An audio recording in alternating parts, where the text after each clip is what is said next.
안녕하세요. 네, 이번 시간에는 이제 모의고사 문제풀이를 시작해 보려고 합니다. 자, 그래서 여러분들 문제 보시면 이제 물론 제가 관련된 과목이 성인하고 모성 아동 문항이죠. 그래서 그 문항과 관련해 가지고 순서대로 문제를 풀어보고자 합니다. 자, 그래서 2교시 전공 문제, 전공 A 문제를 한번 보시겠습니다. 자, 2번을 보면 선천성 심질환에 대해서 작성 방법에 따라 순서대로 기술하라고 되어 있죠. 자, 그러면 문제에서 가장 핵심 단어가 무엇인가요? 그렇죠? 숨이 차고 결석도 작고 호흡곤란도 있으면서 가장 핵심은 무산소 발작이 있다라는 것이고요. 그 다음에 의식을 잃고 경련도 잃고 가장 핵심은 흉부 X선 사진 촬영에서 장화 모양의 심장을 갖고 있다라는 거죠. 그래서 X선 결과에서 사진을 보시면 장화 모양의 심장의 그림을 보여질 것입니다. 그러면 바로 떠오르는 단어가 있어야 되죠. 그럼 뭐죠? 팔러스 하중 후 TOF를 이야기를 하고 있죠. 그래서 문제를 보시면 자, 여기서 가장 첫 번째 문제로 나오는 게 그렇죠? TOF에 대한 문제를 볼 수 있습니다. 그래서 특히 TOF 팔러스 하중 후에는 대표적인 게 장화 모양의 심장, 그 다음에 무산소성 발작, 특히 TOF는 척생증형 심장 질환의 증상을 보이고 있죠. 그래서 자, 기억법 의심되는 선천성 심질환을 제시하라고 되어 있습니다. 그러면 TOF 팔러스 하중으로 바로 쓰실 수 있는 문제고요. 그 다음에 니은번 이 질환에서 나타나는 4가지 심장 기형을 기술하라고 되어 있습니다. 특히 팔러스 하중후는 청색증을 동반을 하죠. 그래서 가장 대표적인 특성이 뭐예요? 심실 중격 결손을 볼 수 있죠. 자, 심실 중격 결손은 자, 심실에 결손이 있는 거죠. 그래서 체순환이 훨씬 더 폐순환보다 높습니다. 그러면은 처음에는 혈류가 어떻게 흐르게 되죠? 여기에서 자, 빨간색을 찾아서 보겠습니다. 자, 혈류가 이때 체순환의 압력이 훨씬 높기 때문에 이런 형태로 혈류 흐름이 일어나게 되죠. 그래서 처음에는 좌우 단락이 일어나게 됩니다. 그런데 자, 두 번째 나타나는 증상이 폐동맥 협착이죠.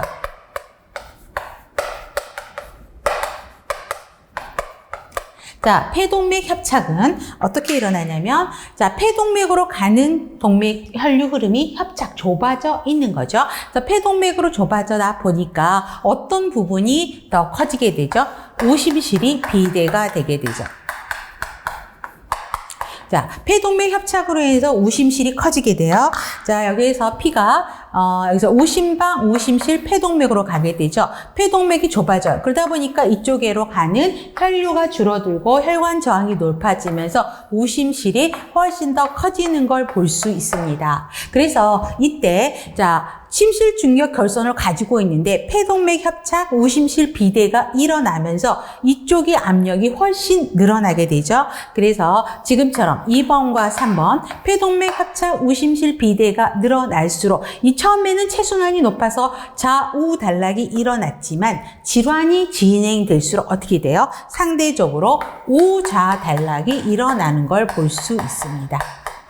자, 우좌 단락이 일어나니까 어때요? 이때는 청색증이 일어나게 되는 것이고 지금처럼 문제에서 보시는 것처럼 무산소 발작이 일어나는 특성을 갖고 있죠.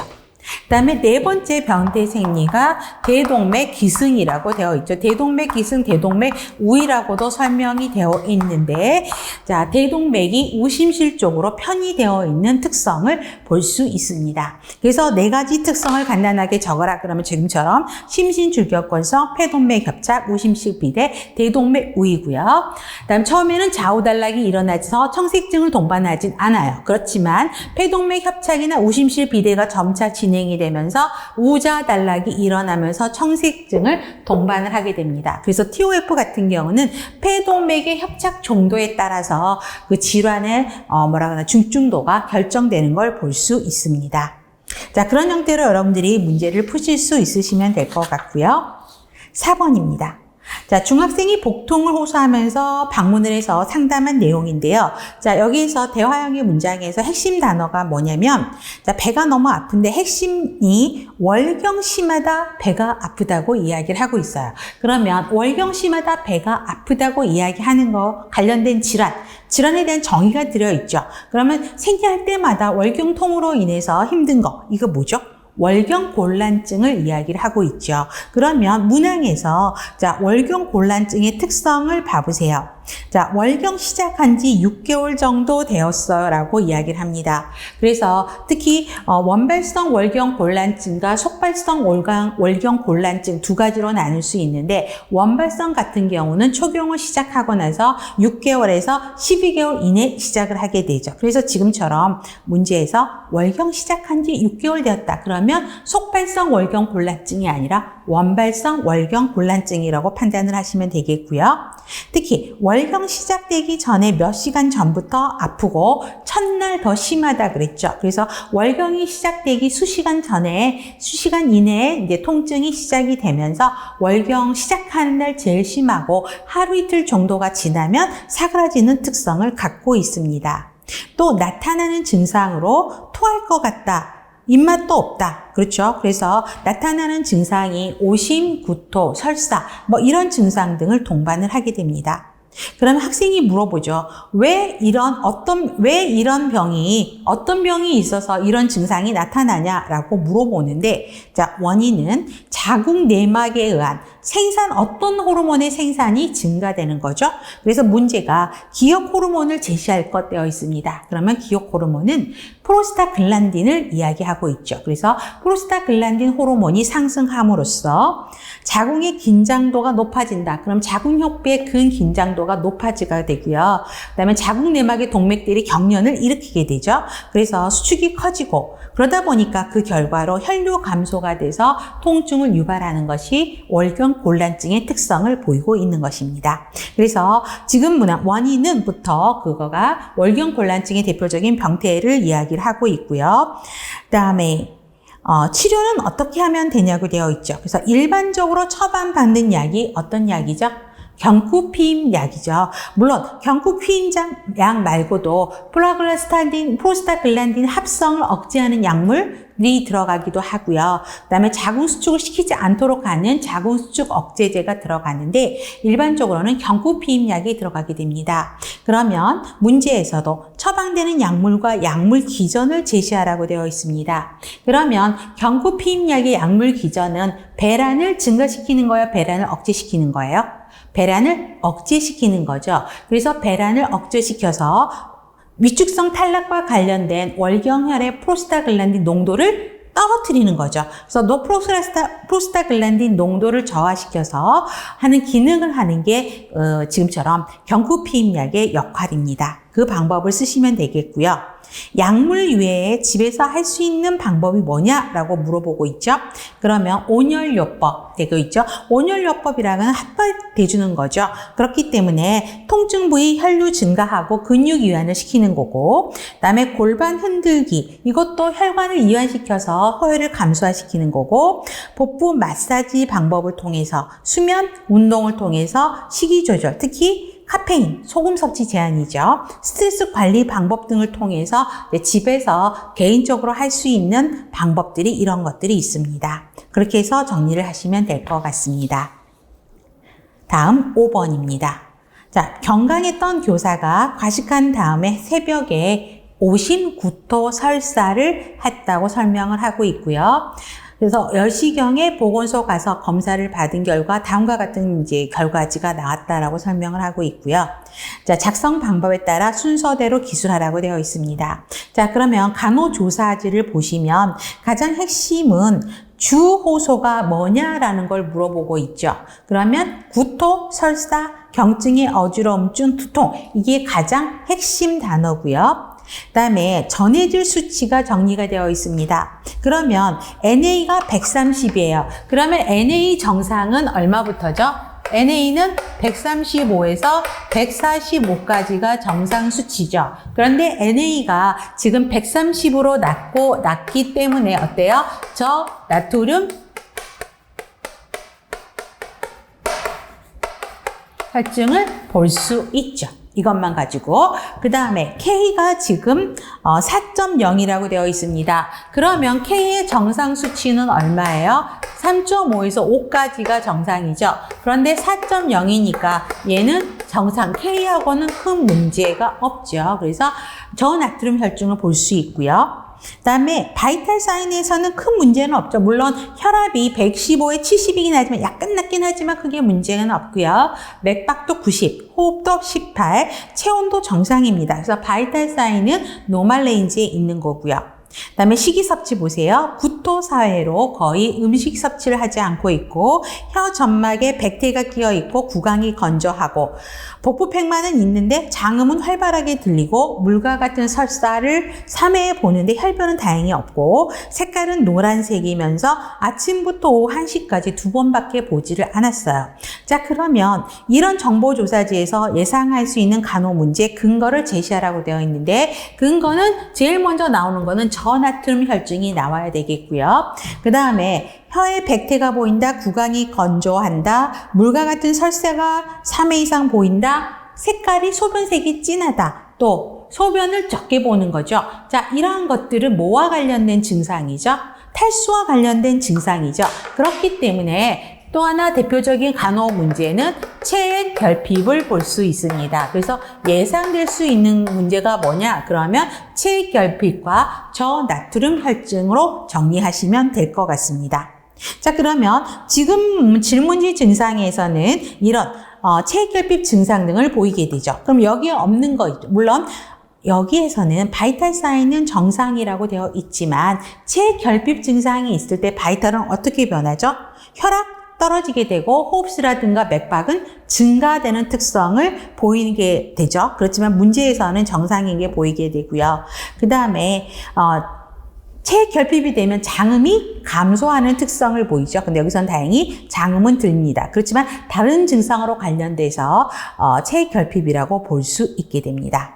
또 우리 체액 결핍되면 소변량은 당연히 감소하게 되고 요비중은 증가하는 특성을 보이게 되죠. 그래서 여기에 이제 뭐 데이터에도 요비중 수치가 증가된다 뭐 이런 것도 써주면 되겠죠.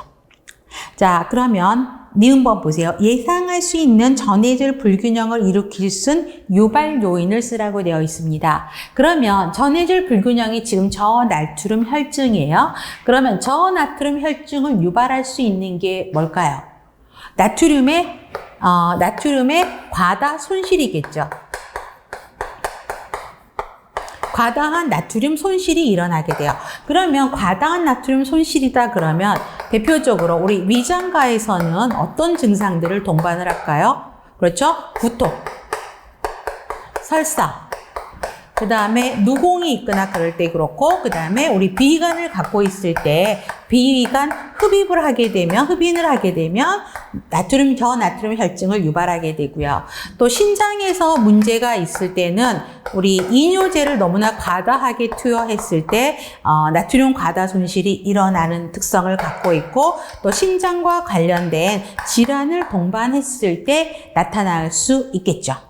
또 하나 나타날 수 있는 게 대표적인 게 피부죠.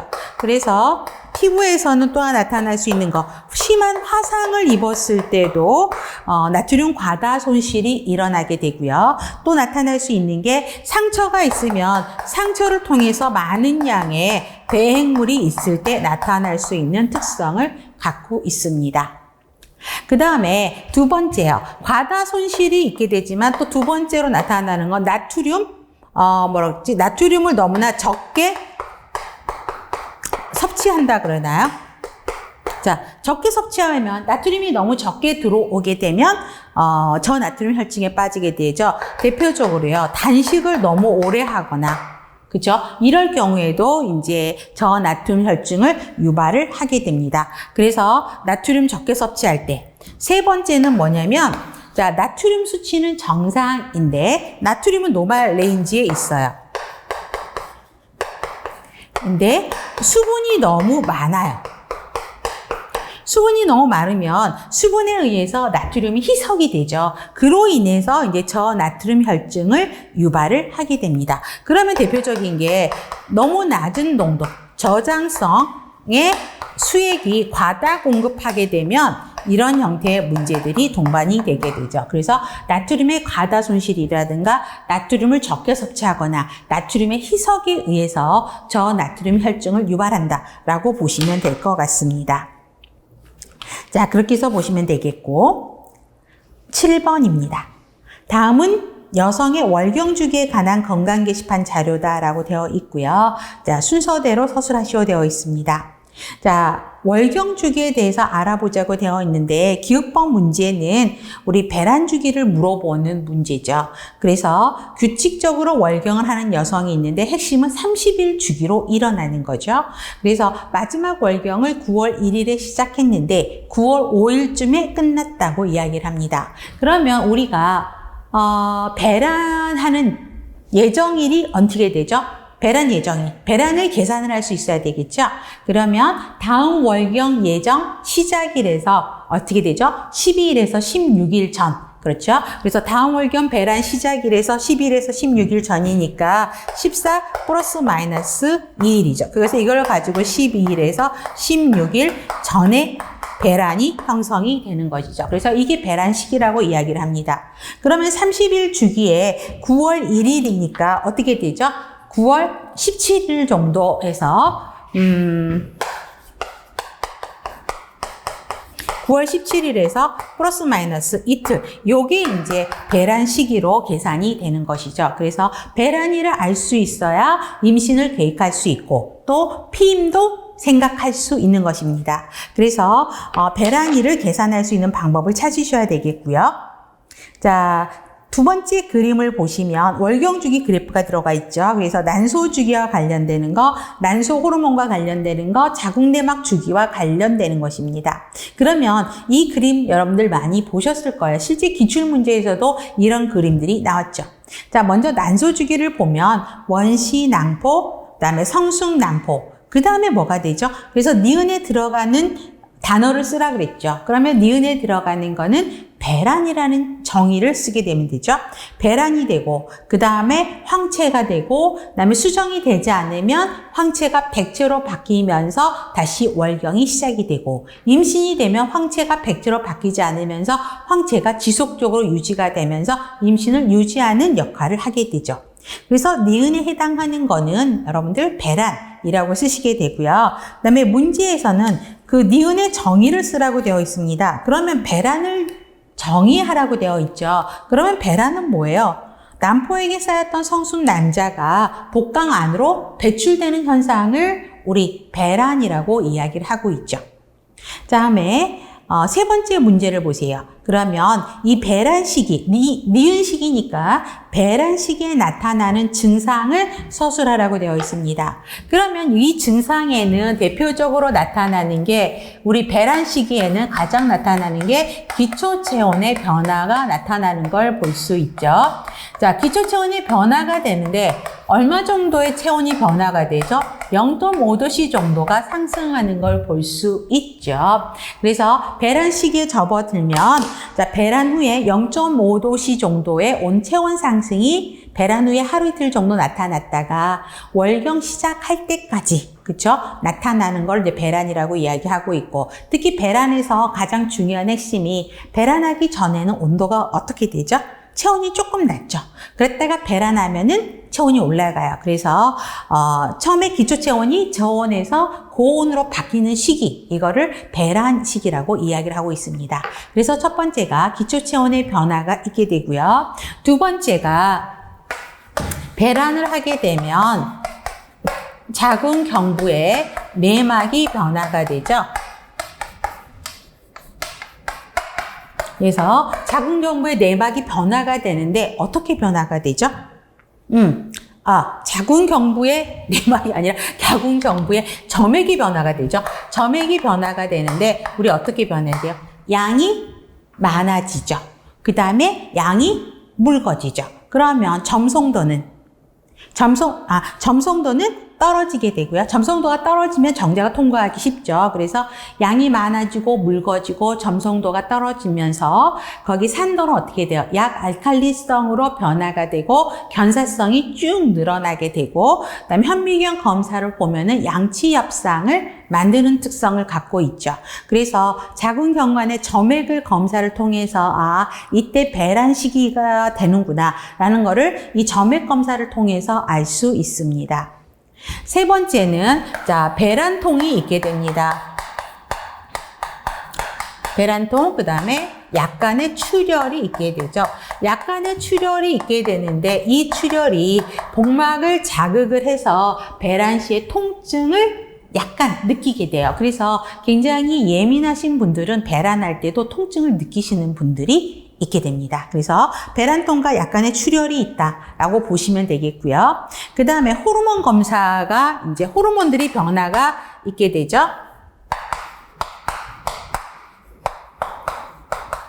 특히 에스트로겐 호르몬도 상승하게 되고, 그쵸? 그 다음에 프로그란디올, 그 다음에, 지금처럼, 성선 자극 호르몬들의 상승 등을 동반을 하는 걸 볼 수 있고요. 그 다음에 자궁내막 검사를 통해서 황체 호르몬의 변화까지도 동반을 되게 됩니다. 그래서 이런 증상 등을 여러분들이 정리하실 필요가 있겠습니다. 다음 11번입니다. 자, 11번에서 보건교사가 작성한 보건 일지인데요. 자, 여기서 보시면 예견할 수 있는 문제를 정리하라고 되어 있죠. 자, 어지러움과 두통이고요. 증상이죠. 그 다음에 랩 데이터를 한번 보시면 헤모글로빈이 9.8이에요. 보통 우리 여성 같은 경우에는 12에서 16이 정상인데, 자, 9.8이면 낮죠.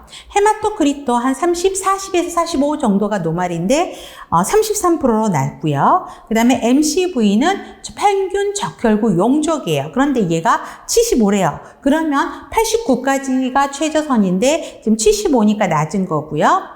MCH 같은 경우는 평균 혈색소량을 의미하는 겁니다. 그런데 문제에서 25라고 나와 있어요. 이것도 수치가 낮고요. 그 다음에 MCHC 평균 혈색소 농도를 이야기하는데 30%라고 되어 있어요. 최저가 32% 정도 되거든요.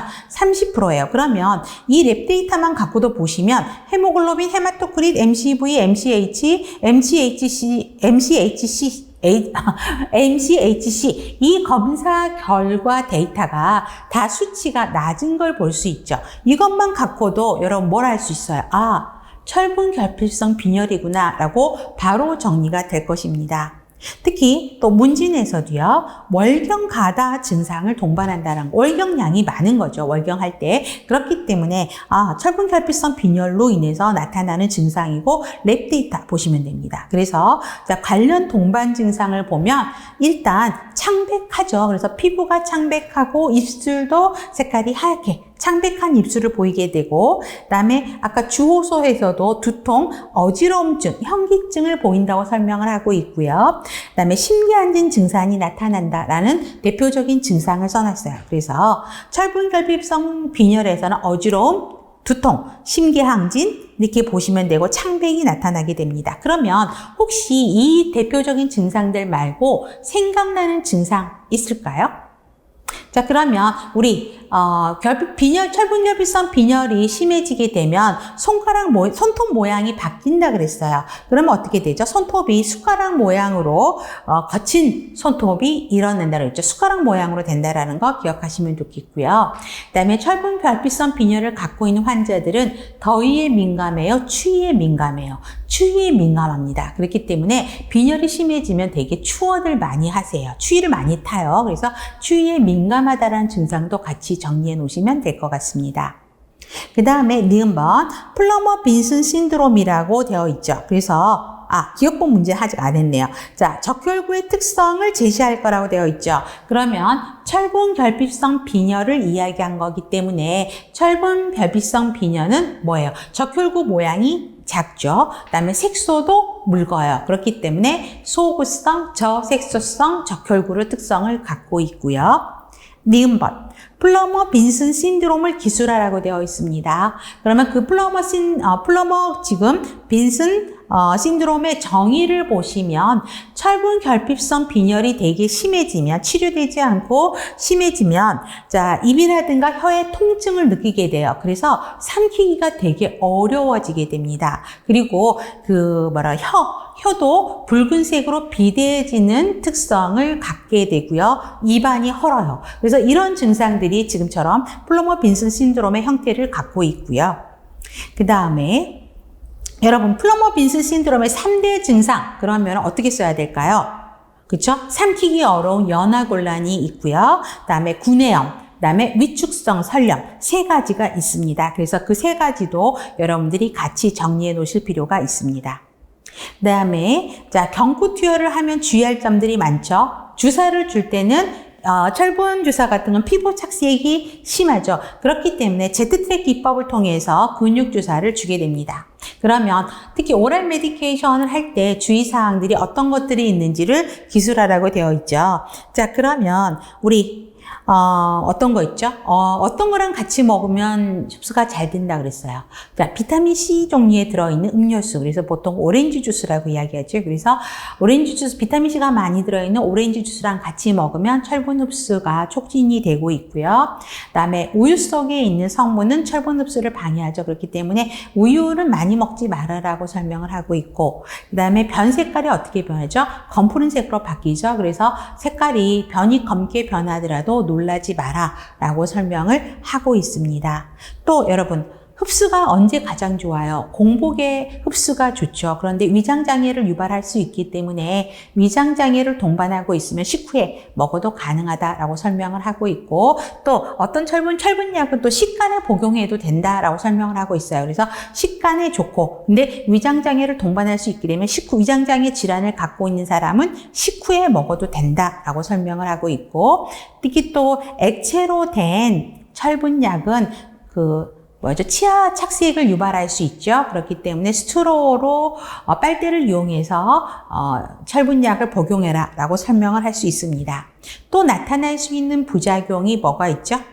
변비가 나타날 수 있죠. 그렇기 때문에 변비 가능성으로 있기 때문에 변비와 관련된 간호들도 같이 이루어짐을 설명할 수 있습니다. 그리고 철분약을 먹으면 바로 돌아온 건 아니에요. 그래서 한번 먹고 나면 2-3개월 동안에는 철분약을 섭취를 하게 되고 한 2-3개월 정도 복용하고 나면 다시 내과 가서 검사를 통해서 이제 진찰을 하시면 될 것 같습니다. 그러한 약물 투여 방법을 여러분들이 환자분들에게 티칭을 해주실 필요가 있습니다.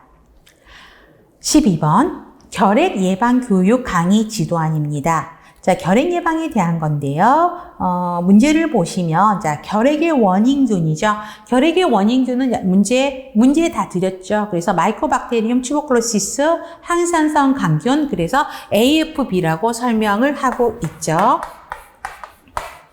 자, 이거는 기억하실 필요가 있고요. 다음에 결핵 진단 검사에서 선별 검사는 무엇이냐? 그러면 튜베리클린 피부 반응 검사라는 건 여러분들이 아실 거예요. 그래서 튜베리클린 피부 반응 검사는 어떤 거죠? 시약. 어떤 시약? PPD죠. PPD를 자 0.1cc를 전방 내측이죠. 전방 내측에 피내 주사를 해요. 그래서 언제 확인하죠? 48시간에서 72시간 지난 다음에 이 경결을 확인해 가지고 판단을 하게 됩니다.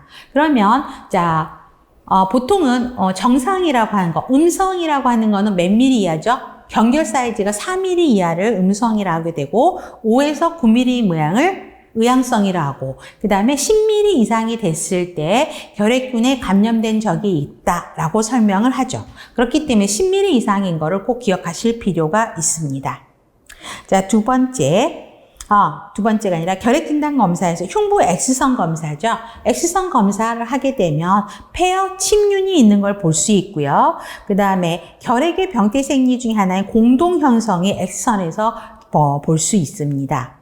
그다음에 항산균 도말 검사, 배양 검사를 통해서 항산성 감균 AFB가 있는지 확인하는 거고요. 핵산증법 검사를 통해서 또 감마 인터페론 방출 검사입니다. 자, 결핵균에 감염된 림프구가 결핵균에 감염이 되면 감마 인터페론 수치를 높게 분비하는 그 결과를 갖고 있어요. 그래서 결핵균에 감염이 되면 감마 인터페론 분비 기능이 굉장히 높아지게 됩니다. 그러한 거를 통해서 이제 결핵을 진단을 하게 됩니다. 니은 결핵의 병태생리 과정을 기술하라고 되어 있죠. 그래서 가장 기본적인 4가지 지금처럼 결절 형성, 걸락괴상, 공동 형성, 그다음 확산 이 4가지 단어는 꼭 들어가야 되는데 이거에 대한 병태생리를 쓰라고 설명을 하고 있죠. 자, 결절 형성에 대한 병태생리를 간단히 쓴다 그러면 자, 결핵균이 들어와요. 그러면 백혈구가 이제 그 결핵균을 먹으려고 식균 작용을 하게 되죠. 그래서 감염된 그 사이트를 얘가 이제 감싸면서 둘러싸면서 결절을 만들게 됩니다. 그 다음에 두 번째가 걸락괴사인데, 자, 걸락괴사라고 하면 뭐냐면 치즈 같은 덩어리로 그 결절의 중앙 부분에 그 걸락괴사가 만들어져요. 그래서 그게 엑스레이 상에서 소결절의 형태로 보여지는 걸락괴사가 만들어지고요. 세 번째, 공동이 형성됩니다. 자, 지금처럼 걸락괴사가 만들어지는 부분이 석회화가 되거나 섬유질화가 되거나 지금처럼 또 하나 액화되거나 그렇거든요. 만약에 액화됐다 그러면 그게 객담을 통해서 기침을 통해서 배설이 되면 그게 누공을 형성을 하면서 그 누공에서 결핵균이 성장을 하게 되는 특성을 갖게 되고요. 점차 확산이 되게 되죠. 그래서 염증 반응이 지속이 되면서 전체 기관으로 확산되는 것을 볼 수 있게 됩니다. 그래서 4가지 병태 생리를 기술하시면 되겠고요. 다음 대표적으로 결핵 치료 약물들이 굉장히 문제에 많이 나왔죠. 그래서 제가 좀 욕심을 부려서 3가지 이상 부작용을 쓰라고 설명을 했는데 최소 2가지 이상 정도는 알고 계셔야 되겠죠. 자, 아이소니아지드, 아이나죠. 대표적인 약물이에요. 그러면 우리 결핵 약물의 항결핵제 대표적인 부작용이 뭐냐면 간 독성이에요. 간염, 간 독성을 유발하게 됩니다. 그래서 아이나에도 간염을 유발을 하게 되고요. 또 하나 말초신경염을 유발하게 됩니다. 그러면 말초신경염은 우리 비타민 뭐와 관련돼 있죠? 비타민 B6 부족하고 관련이 되어 있거든요. 그래서 비타민 B6를 나중에 이제 보충을 해주면서 부작용이 생기지 않도록 말초신경염이 발생하지 않도록 관리를 해주셔야 되고요. 과민 반응으로 이제 피부 발진 등이 일어날 수 있다. 볼 수 있으면 좋겠고요. 두 번째, 림판핀이죠. 그래서 림판핀도 역시 간 독성들이 일어나게 되고요. 또 하나 대표적인 거. 혈소판 감소성 자반증이 나타나는 특성을 갖고 있고요. 객단 분비물이 오렌지 색깔로 변하는 특성을 갖고 있습니다. 그 다음에 대표적인 부작용 위장장애죠. 오심 소화장애 등이 나타나게 되고요. 그 다음에 피아지나이드 같은 경우는 이것도 역시 간 독성이에요. 그 다음에 또 하나 고요산혈증이 나타나게 됩니다. 그래서 고요산혈증은 또 뭐하고 관련돼요? 통풍 질환과 관련이 되죠. 그래서 요산이 너무나 과다하게 축적되기 때문에 통풍 질환이 나타나는 특성을 갖게 되고요. 피부 발진, 과민 반응이 일어나게 됩니다. 에탄부톨이죠. 에탄불의 대표적인 거는 시신경염이에요. 그 다음에 적색하고 녹색을 구별하지 못하는 시력장애를 동반하게 되고요. 그 다음에 신장에 독성을 유발하게 되고 피부 과민 반응을 보이게 됩니다. 또 스트랩토마이신 항생제죠. 자, 스트랩토마이신 같은 경우는요. 귀 독성이죠. 뇌 독성을 유발하게 되고요. 그다음에 신독성, 피부 발진 등을 유발하게 됩니다. 그래서 이 각각의 대표적인 결핵 치료 약물, 항결핵제로 어떤 약물들이 쓰여지는지 정리하실 필요가 있고요. 대표적인 부작용은 최소 2가지 이상은 꼭 정리하시면서 문제에 대비하셔야 될 것 같습니다. 그러면 네, 좋습니다. 그러면 우리가 지금까지는 전공 A 문제를 풀어봤고요. 잠시 쉬었다가 전공 B 문제 풀어보도록 하겠습니다.